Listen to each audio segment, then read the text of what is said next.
off the fan? Everything fine with the sound?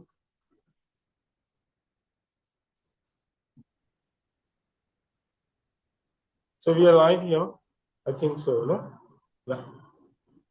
So welcome, Jenny.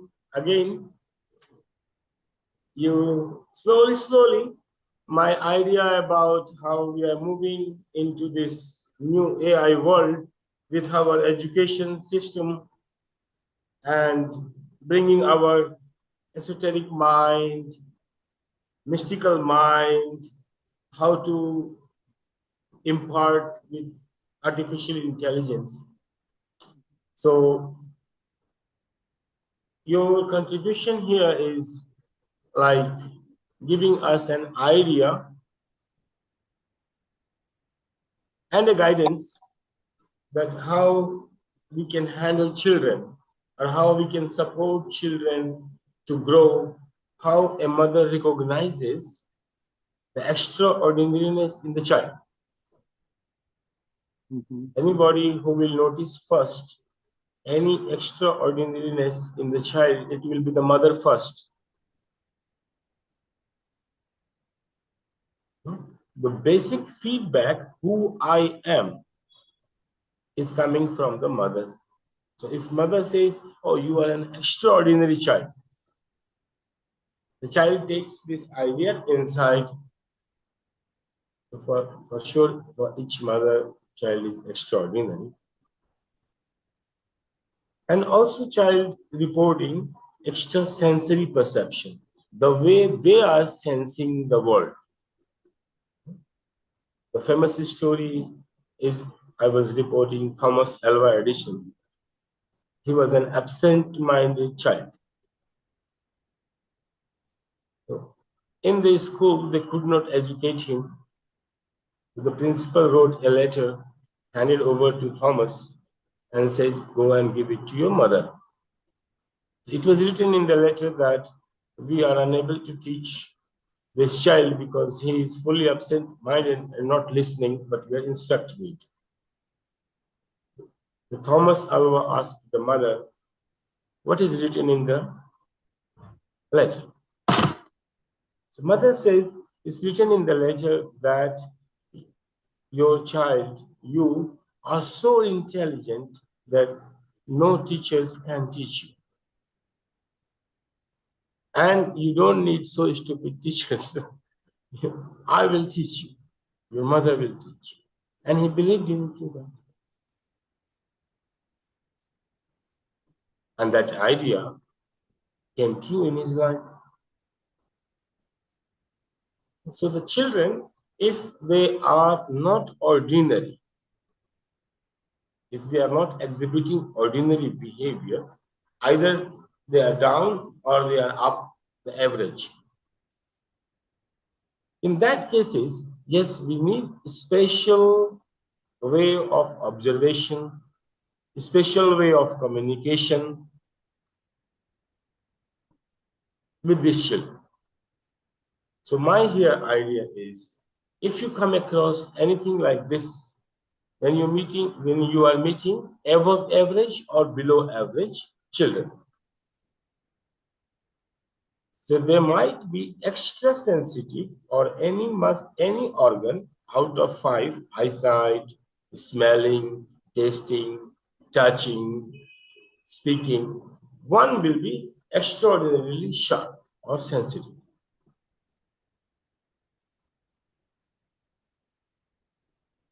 So did you notice anything in your children like this? And if you notice, what was your response, reaction about it? And if it come true in later future in life? Jenny. Okay, well, you know what? I want to talk about my grandson. I watch him every Monday, and he's just turned 3. But when he was 2, we were at a park. And while we were at the park, he went up in the playscape and was playing. And there were 3 older boys, probably like 7 or 8, that were there. And they started kneeling and bowing to King Bo. And so Bo walked up, sat on the bench, and sat there and allowed them to do that because he obviously was a king in his past life. And he remembered being honored. And they just kept doing it, these three boys. They kept saying King Bo. And I was in awe because he was sitting there just, naturally and knowing that he must have been a king in his past life. Very independent mind. He says yes and he says no to things he doesn't want. He knows what he wants to eat. And that's another important thing I noticed about children is their diet starts when they're very young. So I always put like beets and carrots, different colored vegetables, and I would watch which ones they would pick. And they would pick different colors at different times because obviously the colors have different minerals and different frequencies. So they knew what to pick for their bodies. But the thing is a parent has to present it to them and allow them and watch them and allow them to pick what they need. They consciously know at a very young age what they need. Um, there's another story I wanted to tell you. My son Tanner, I took him and the neighbor boy to the river. And so we were standing there, and the boy found a clamshell. And he picked it up and he got a pocket knife out of his, pocket. And he was going to open it. And I said, "You don't need to use your knife. Just ask the clam to open." He said, "What?" And I said, "Just ask the clam to open. You want to see the inside." So he put it in his hand and he started talking to the clam, and the clam gradually opened. And his eyes got really big and he said, "Oh my God, that worked." He said, "I don't believe it." So then the clam shut.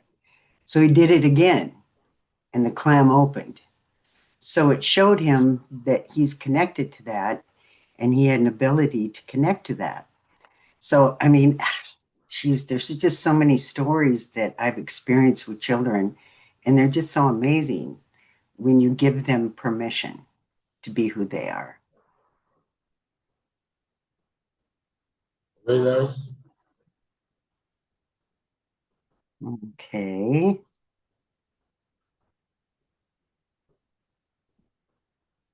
I was just looking at some of the other things about children.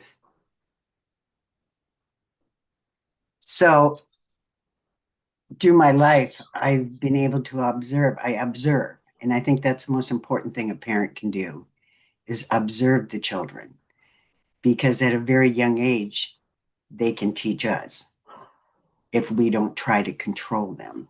We have to guide them, but we can't control them. That's what I found teaching the children. And they respond that way too. But I've had a couple wild ones in my six that no callers. I had a couple wild ones. And so, okay, for Dylan, when he was little, he was being naughty and he was real active, real high energy. I mean, I couldn't get him down for a nap. When he'd get tired, he'd just lay on the floor and go to sleep. So we started writing stories where he was the hero. And he helped me write them. And I actually have a book called The Magical Flowers, The Secret Mountain. And I'm going to write a trilogy. I've already started the second book. But he helped me write the book where he was the hero. And to this day, he's very compassionate and sensitive to things around him because he was the hero in the book and he had flowers that he went around and healed people with. So that's another story. So, oh, I don't know. There's just so many. How about you? You have a son, don't you? Yes, I was recording one incident because it's the like for the parent to respond to a situation when the children are exhibiting some behaviors which is even extraordinary for the parent. Then it is a great challenge for the parent how to respond into the situation. Right. Like so extrasensory perceptions in the mode I remember like his age is about 7, 8, 7, something like this. Yeah, 7. And we both were sitting outside around after dinner, everything over. It was a full moon night. And we both were sitting outside watching the full moon, just talking nonsense or whatever, having tea, green tea, and everybody all asleep. Me both together. And he says that it looks like the moon is inside me or I am inside the moon. No, Oh, like we both are sitting, watching moon, talking, and sitting like long hours, no, like half an hour, 1 hour, like this. And then he's reporting that what is this? No, like I feel like that moon is inside me, or I feel like I am inside the moon, and it's a very emotional feeling, very different feeling. So in this kind of situation, for me, is not shocking. For me, as it is, so I can digest the information as it is normal for a child to feel like this. He also thinks it's normal because for me it's normal, so for him also becomes normal.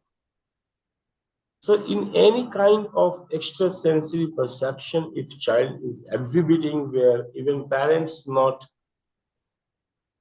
experienced it, in that situation, you just be and say yes to his experience. It works in both the ways. If the child is retarded, also it's working. You are confirming to the reality perceived by the child as it is. And if the child is extraordinary, also you confirm yes to the child perception. So the child takes it normal. May not be different case in maybe you watched the movie The Sixth Sense. of course. It's a kind of different kind of ESP, you can say. It's also an ESP, no? Extrasensory perception of a child.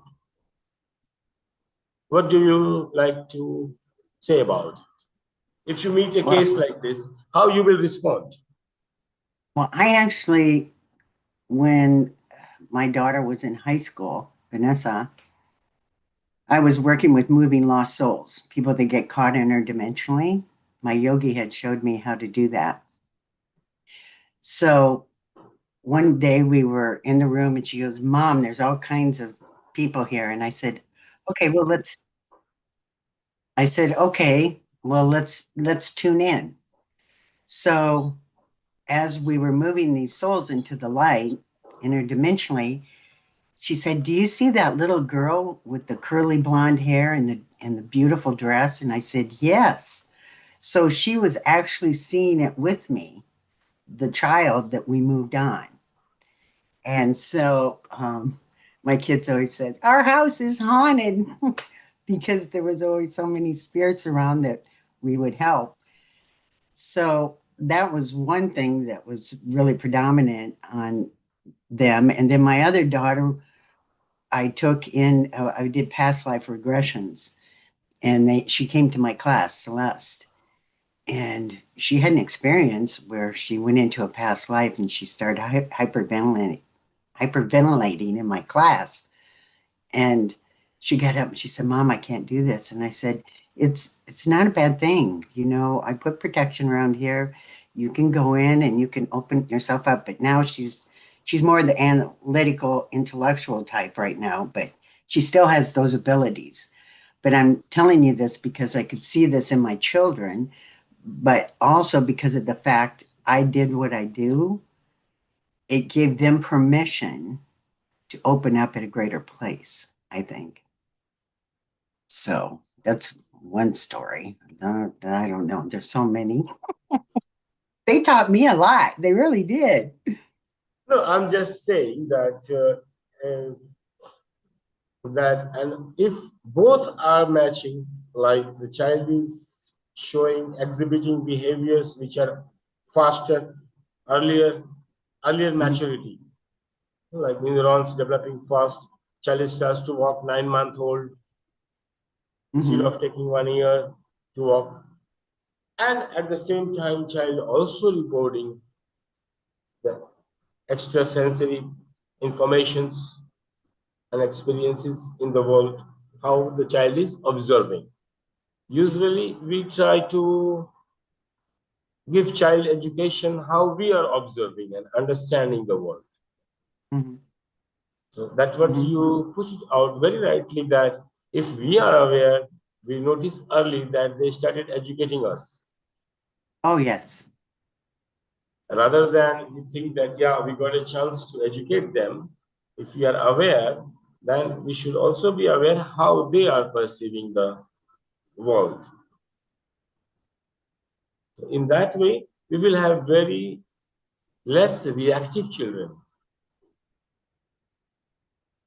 All these system buster reactive children, which society says how to handle them, they became a problem for the society somehow. They are the children which were not trusted for their experiences. Nobody confirmed them. Nobody believed in them.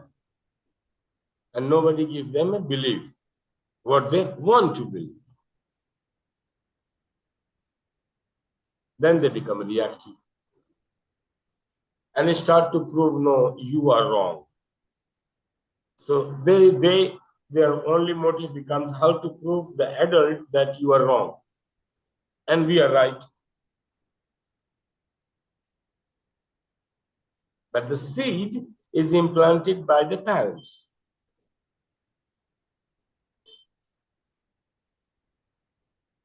Not open to see the world through their eyes and saying yes to their perceptions.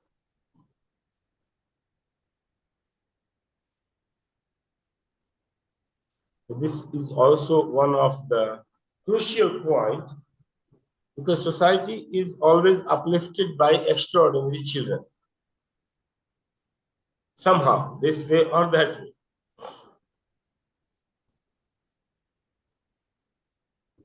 That's interesting. I was teaching a class and I was saying how we're born somewhat with a contract of things that we chose to go through. And we choose our parents and we choose our life depending on karma.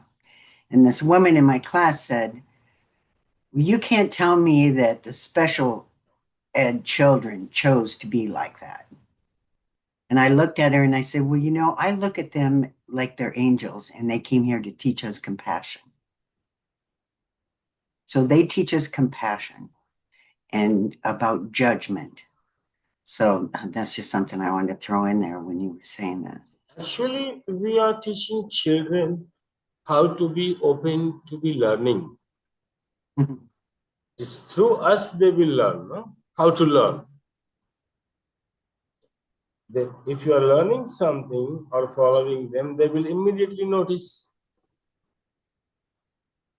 So this, how you are learning from them, that becomes their learning. Like if you are teaching them, if you are administering them, so they are learning how to administer. If you are controlling them, then they are learning how to control. If you are surrendering to them, then they are learning how to surrender. And if you are open to learn, then they learn how to be open to be learning. So it's always implanted by the elder generation to the coming generation. All education ideas and attitudes. Some, averagely, it's accepted as it is. Extra average, above average, it's combat, rechecked, checked, reconfirmed. So that was one of the great I saw in my child. If you give him ideas since childhood, any idea, he will confirm 3 times. He will what? Confirm it 3 times by you. Like if you say it's mobile, so he will say, is it mobile? You will say yes. Are you sure is it mobile? Say yes. Until he will listen 3 times, then he will believe. Yes, it is. Not one time. So somehow he is learning that I am very cautious in learning, not conforming to any idea as true.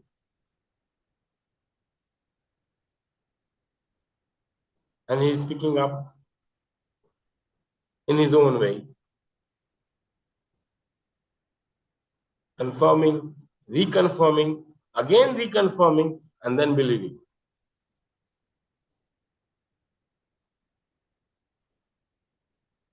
And then for sure, if you are open to learn, they are ready to teach as early as you want to learn from them. And all the yoga wisdom of rebirthing, fast evolution, it's all coming from learning from child breath, the prana, and yogis trying to practice the same breath. In the same asana, in a womb pose, simulating the same prana movement to go with the speed of growth of time. In 9 months, which a particle become alive as a human final evolution of the growth. So that's what all Kriya Yoga is based on.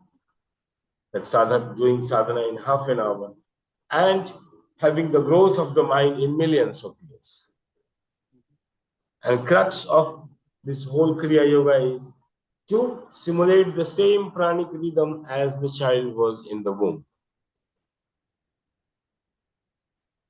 So if you're ready to learn from a natural process, uncontaminated by any human ideology, as early you want to learn better, we can start learning from the womb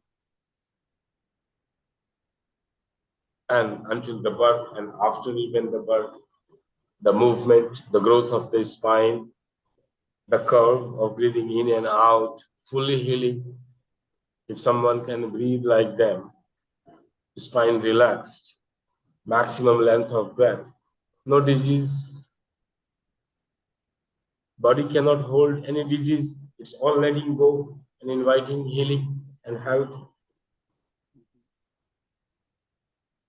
So Pavel was saying that what is the main theme of our Oasis of Wisdom? I said, we see the 75 plus people as an asset, not as a responsibility. No? Now government or any other organizations or even the children, they are seeing older generation more as a responsibility rather than an asset. And this is the great comeback, great challenge of all the wisdom which this person collected in 75 years is being challenged. Know that is this wisdom valuable as an asset or can be seen as a responsibility? So this is our main theme, that the people who will be living there of any age, the people in themselves believing that they are an asset and actively following a communication model towards new generation to convey the same idea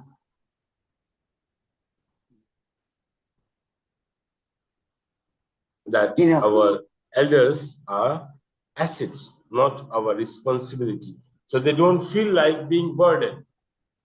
The government is saying that this is as a burden and paying and making this younger believe that your money is going to take care of them. Taxes are increasing because this going to this to funding them. So this new generation is started to see old generation more as a responsibility, a burden. It may become a burden, and they might see, oh, this much money I could enjoy, which I am paying as a taxes extra to 3%. So this idea should not arise. That will become a communication gap, an attitude formation, wrong conceptions, and they will be bereaved of wisdom, which is actually there.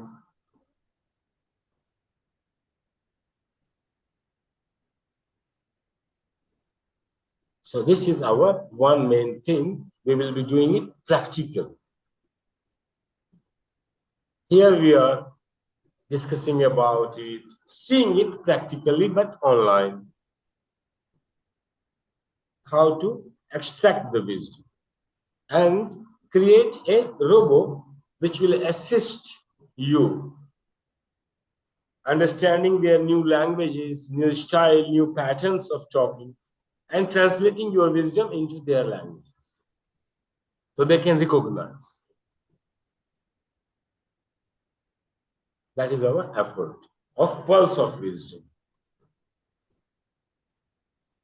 Also, it has many applications, but it is one of them, assisting people, a robo expert in resolving generation gap conflicts. So the wisdom can be conveyed very easily to young generation and no attitude formations, no misconceptions. Changing the way people think is a great effort, and also supporting them with a gadget.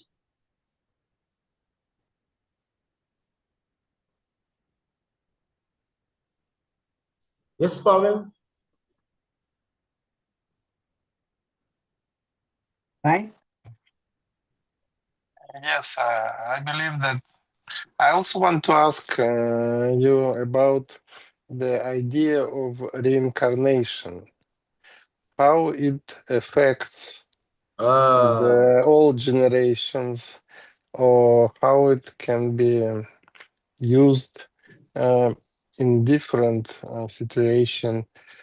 Uh, why the kids are remembering their previous lives, or they're not remembering, they extract some knowledge from some, I don't know, akasha or egregor, how it's happening, this the journey idea of, involved Akashic records, past lives, past regression therapy. So Jenny would like to throw light upon them. Oh, okay. Say that again. I mean, this is your John Jenny. He's asking, suppose there's an idea, practical idea, no? We are creating an imagination that Pavel builds up a community of 100 people coming from different religion, different faith, but they are actively wanted, motivated. What's next in the life? You mean about past life regression? No, I say that in that situation, how we handle an idea of reincarnation. Because in Hindu believe in it, Christians don't believe in it, Muslims don't believe in it, Yahudi don't believe in it, and there are therapies based on that past life, taking an idea as true that past life exists. So if we want to give one belief or support the people so they don't fall apart, they feel not different to each other, but they feel one, what we should propose, how we should propose this idea of reincarnation to them. Well, I've done many, many classes on it and doing healing work with people. I remember I went into a past life with her, and she actually showed me because I saw her get stabbed. I actually saw it with her. And that's the only reason I believe in it is because of my experiences. And mostly what I'm talking about here and sharing is from my own experience. So it's not something that I read in a book or, picked up somewhere. But my son was born with pierced ears. So, and then that woman got stabbed. And I've had people in my past life regression classes that have been in iron lungs and had had lung problems their whole life until they did the past life regression. Another lady that was afraid of fire, that when she went into the past life regression, she had been burned in a fire in a past life, and that issue was gone. Another one, I mean, there's just multiple ones where they were healed, actually physically healed from going through the past life and releasing that. And what I would do in that is I would go take them there and have them change the outcome in their mind. So, and to forgive anybody there that injured them or to forgive the situation. But I had them change the vision, and that's for sexual abuse too. Change what happened and gave them the power in the outcome. And when I gave them the power in the outcome, it released that memory that was integrated into them. Does that make sense? Yeah, it makes to me a lot of sense. Yeah. So, and I don't really promote anything. I have my classes, and if people choose to come, they choose to come. I don't publicly go out and talk about a lot of this because if people want to know, they come to you. That's the way the universe works. So, but I am putting it out there so that people know they have a resource of somebody that's, and this is my field, can help them because we're here to help each other and grow at the So, same time. see, Pavel, you got your answer. Rather than juggling with the ideas, we just go with one idea of reincarnation. Yeah. Then we can frame a system and a past life regression as a part of our holistic healing therapy, or any regression therapy we can use, even not past life but until the womb, or until the birth canal passing, or any trauma in the childhood, we can use regression therapy as a Mhm. part of it. And we believe we accept one philosophy in one place. If you bring too many philosophies, it won't function. If you have one philosophy, yes, many lives exist. Past life exists. On basis of that, we have our own methodology and idea about transmigration of the soul.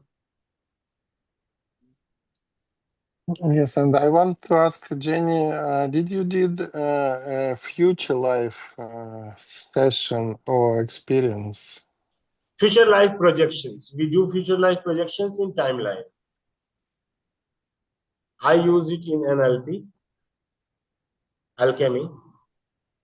I let's Jenny talk about in her own way. Mhm. Well, when I was taking my classes in Canada, there were teachers from all over the world there. And I took classes on that where we actually went into the future and saw things in the future. So if you can go into the past, you can also go into the future because it's all vibrating at the same time. So yeah, that was kind of fun. And so I've done some classes where I would take them into the future, and some people could go in and some people couldn't. But yeah, that's a great possibility. In fact, one time I was laying on the couch meditating, and I said, I want to see something that's going to happen in the world. Well, the next thing I knew, I was in Colorado and there was a mudslide. And so I saw this mudslide, and that night on the TV, they had rains and they had a mudslide. So Spirit was showing me, or the universe, whatever, that we can go and look at things. But if I do that, I want to make sure nobody gets hurt if I have that ability, unless it's part of their life path. So now that's an interesting thing because I had a dream about a cousin.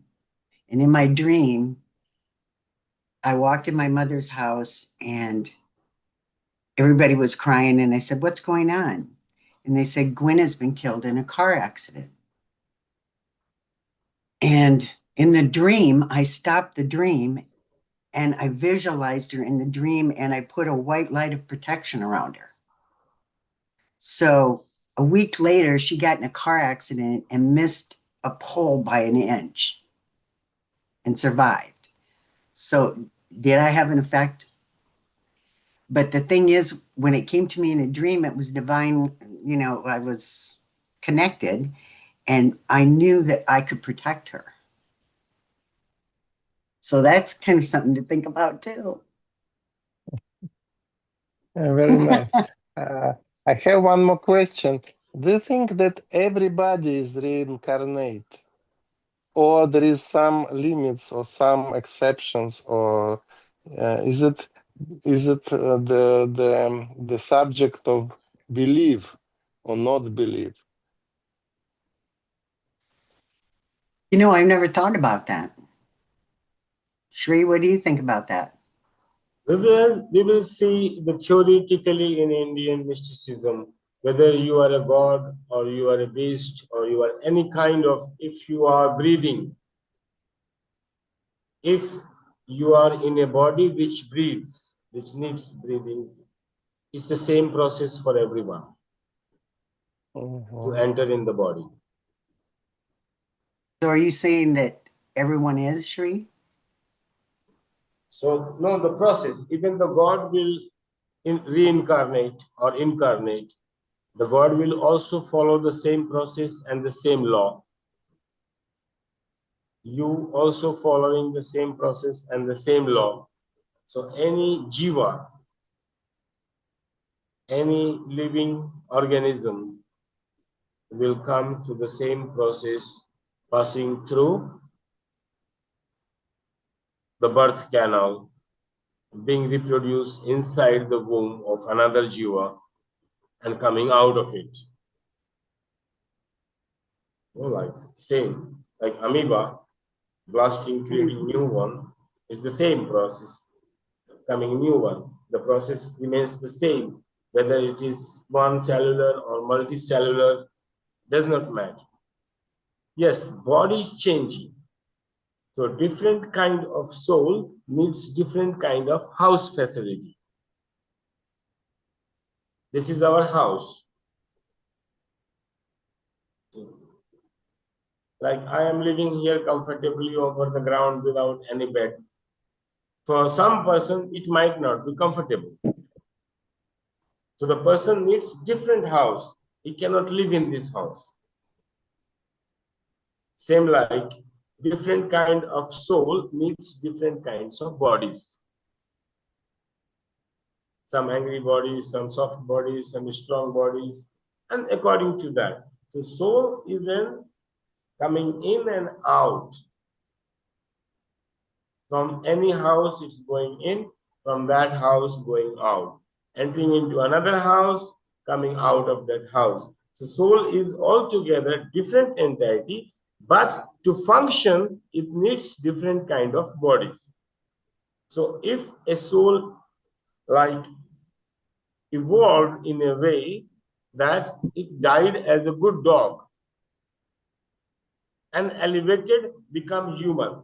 So this soul now cannot enter back in the dog again because it becomes human. If it is meditated more, doing yoga, opening the faculty, it elevated more. So next time it need another body which has possibility to that elevation. So this is the theory. So that's why good reincarnation people don't get body fast. They need to wait for a body to prepare. Based on this theory, Buddhism says we can prepare a body and attract the soul, Amitabh Buddha, or this Buddha. So that we call channeling. In the channeling, we prepare the body so that that kind of soul can be attracted. If you want to attract sattvic soul, you change your clothes, your attire, your lifestyle, light food, and you become very light. If you want to attract tamasic soul, then you do different kinds of ceremonies. So here, soul is a different phenomena and the body is a different phenomena. The evolution of the body is a different phenomena. If our body evolves more, we train them, maybe we can attract soul in the new generation differently, more intelligently. So here Tantra comes and into the play. He said, we can attract good soul, compassionate souls, the kind of soul we want, enlightened soul, and specifies the process how to prepare the body and the environment to attract this kind of soul. And some also do the same to attract the devils. So we say black magic. Black magic. No? These people are attracting not good soul. And the same process, these people are attracting good angels, white magic. But the process is the same. We are making ourselves a vessel. The soul, each soul cannot enter and connect to any kind of body and mind.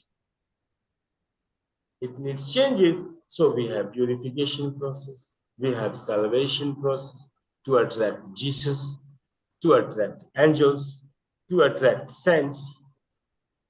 And at the same time, parallel, we have a devil process to attract different kinds of souls who want money, who want sex, who want power. So we say black and white. So you think they come in with that? What you're saying? When they come into the body, that's who they are, and that's part of their life path. Yeah. Correct. So to whom you are surrendering, in what way? That becomes kind of tantric path, shamanism, esoteric things. Otherwise, simple people are mathematician kind of sitting silently, watching each thoughts, gaps, watching the thought of violence, doing nothing, not participating into that kind of rituals, just watching it in the mind. The thought of violence, the thought of compassion, the thought of revenge, the thought of jealousy. And this way they grow. And some are participating directly, like you took active part at going into the dream and changing the dream. Yeah. Same I you didn't are know I also could do doing that in past life. You are going into the past life and changing the event again. That will change the whole future completely different. So is that good or bad to be changing things? That's the question. Jenny, I want to ask you, Jenny, because some of your clients, some of your students did not have this past life experience. I hope, because not everybody saw seeing their past life. How you explain it? Why some people cannot see their past lives? You know, I had a guy come in from Chicago that had been to many psychiatrists and different people, hypnotherapists, to go into the other side and past lives when I lived in Waterloo. And so he came to me and he literally just went in, but I always use breath work because I know that our breath is what connects us and expands us. So when people get mad, they stop breathing. They get angry, they stop breathing. So I use a lot of breath work. And if nothing else, they go somewhere. whether it be a past life or not, because they have an experience. Okay. Because when you do that for a while, I've done a whole class where we just owned for a half hour. And at one point, my voice broke into two tones. And I was just shocked. So I had an experience, but the people in the class had an experience. So I don't know if it's so much about being past life or it's about the experience of opening back up to who we are or So, Jen, remembering. one question. Suppose Yeah. if you're leading a group of 10 people as a past life regression, how much time you give to give sessions, have feedback, how much time it takes?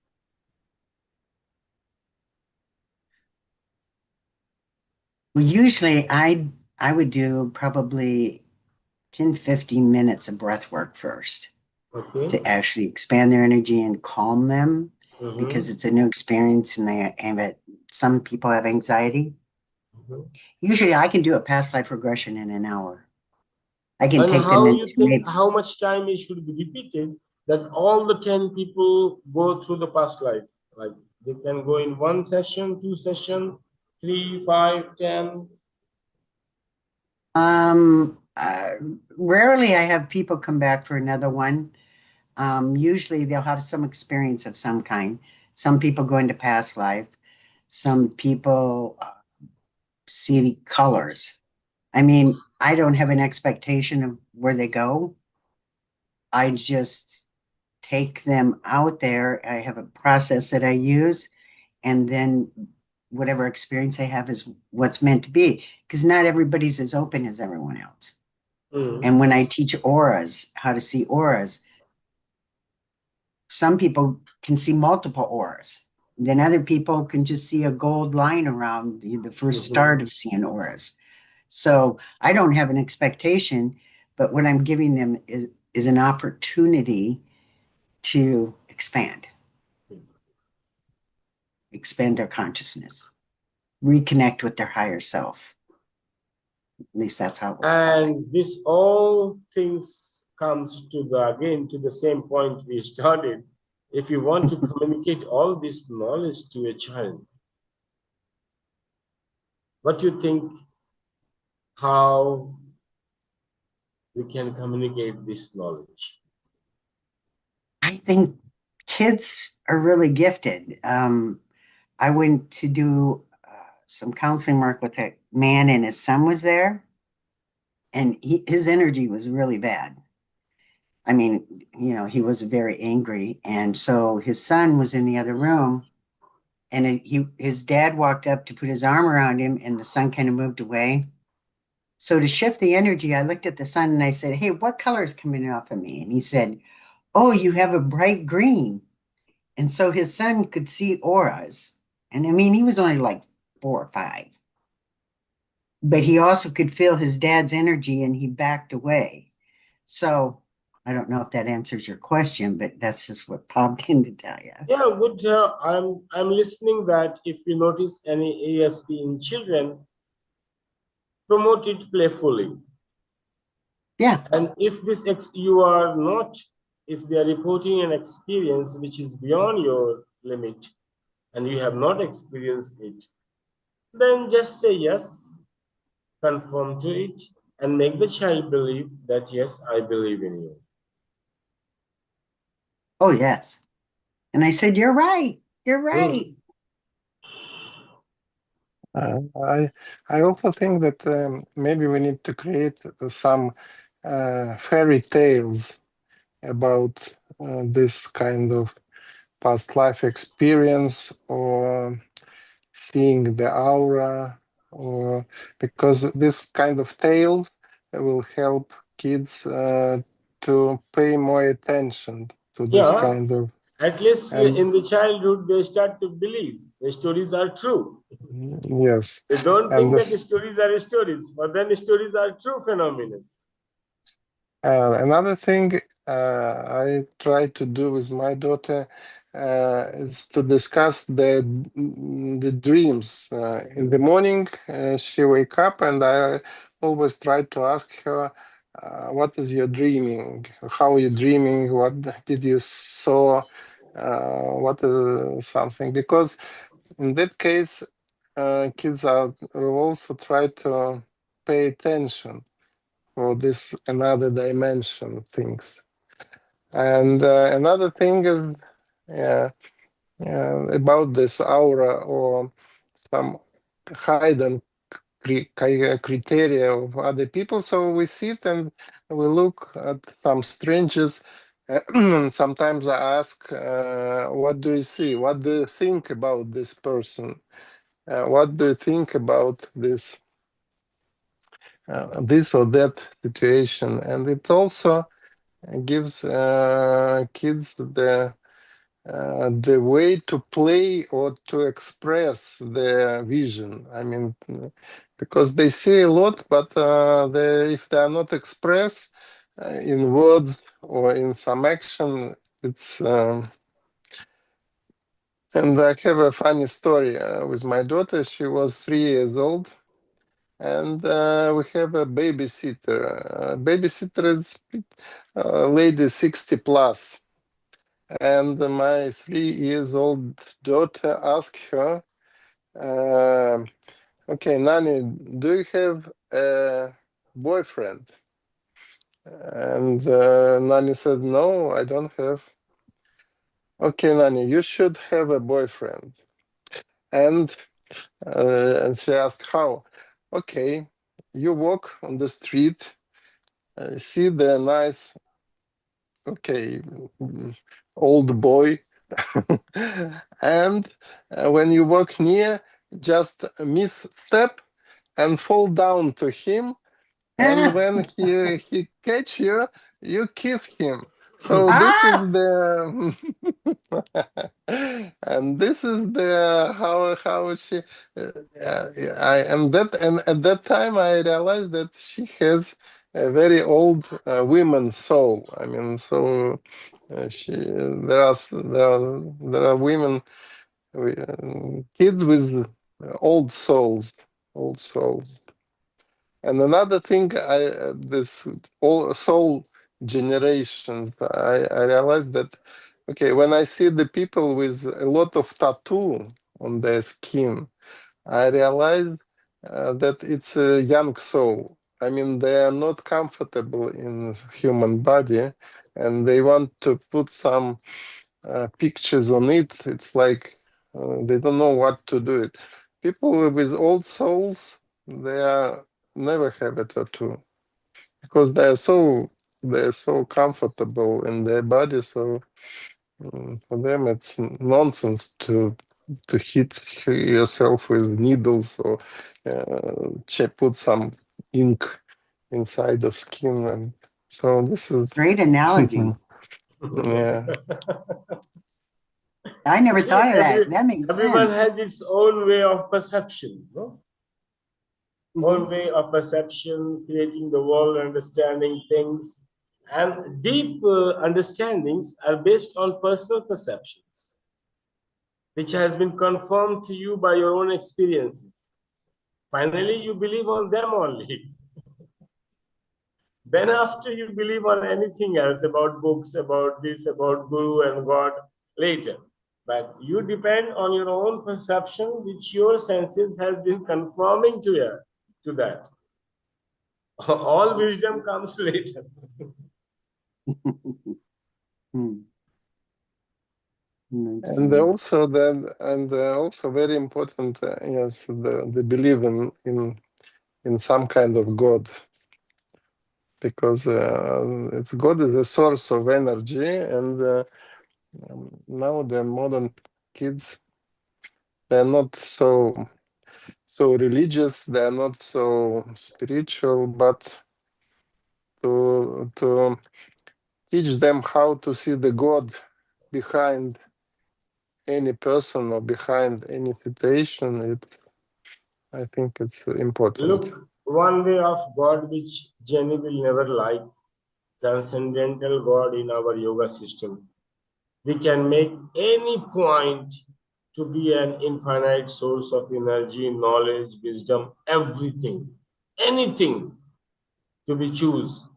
where this is it. I believe my guru is a point of infinite wisdom, source, knowledge, this. I believe Hanumanaji is the same source. I can believe in Rama. I can choose anyone and start doing my yoga practices and go down to that source. And if I need any infinite energy, I be concentrated to that point, which is transcendental. But I am choosing a form. This is my choice. Any form I could have chosen, this is the form I am choosing. This is a completely yogic, meditative way, analytical way of yogis, sannyasis. And different ways are, yes, in tantric ways with rituals, things. You create the image in your God in your own image. And magnify your skills 1,000 times more or 2,000 times more, assign it to your deity and worship them. What is the belief system of kids? That's just another question. I'm saying that belief system, we are choosing already 3 belief systems which are the core foundations of the mind. That is birth, death, and marriage. 3 core beliefs which every parent gives to the child, knowingly or unknowingly. You have to make a choice. The birth ritual and belief about the death, whether death exists or death is a myth, death is a lie.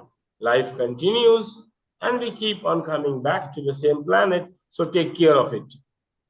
Don't think that we will not come back to this same country back. No? Yes, reincarnation. This is the Reincarnation there. reincarnation.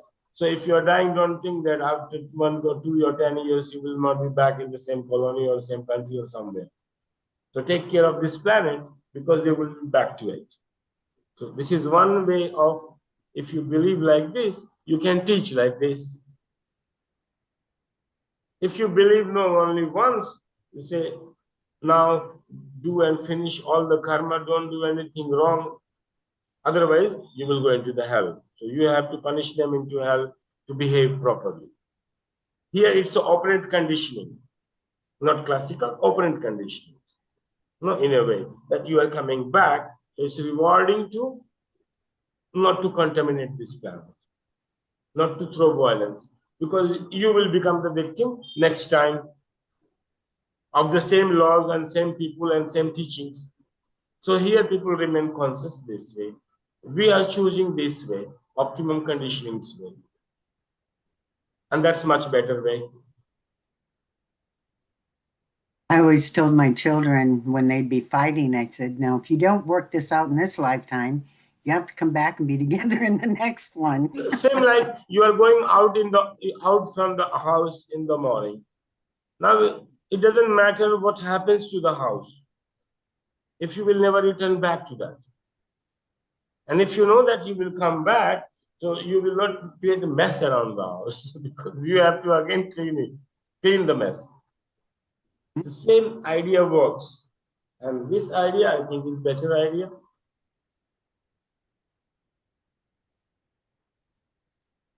Like if a grandfather dying and coming through the womb of his grandson, it can be easily managed. There is a lot of time gap. A lot of time gap that a grandparent can reincarnate through its own grandson or even from the son sometime or from the daughter. So if you have this idea, you don't abuse children.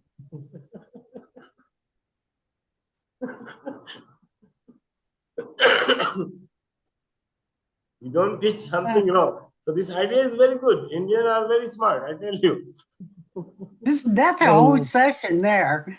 We can do a whole session on that one. Oh my God. And if you can reincarnate in female So or male body, idea, opposite sex reincarnation, it's Couples. So this is very good, no? Put you on disciplined behavior. In child rearing conditions, operant conditionings, reinforcement of an idea, you say, oh, he will take full revenge next time when I'm coming back. So say you are reaping your own karma. No?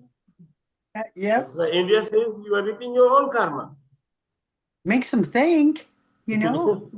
They think about it. Do I want to come back and be with you again? So No. nice talking, Jenny, about the whole thing, and nicely gone spontaneously, no preparation needed. No?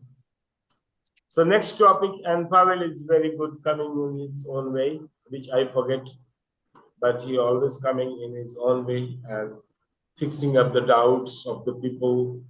If we are grow in a community, we should have a same belief system, and particularly about three things: birth, marriage, and death. These three matters. All other who cares? Nobody.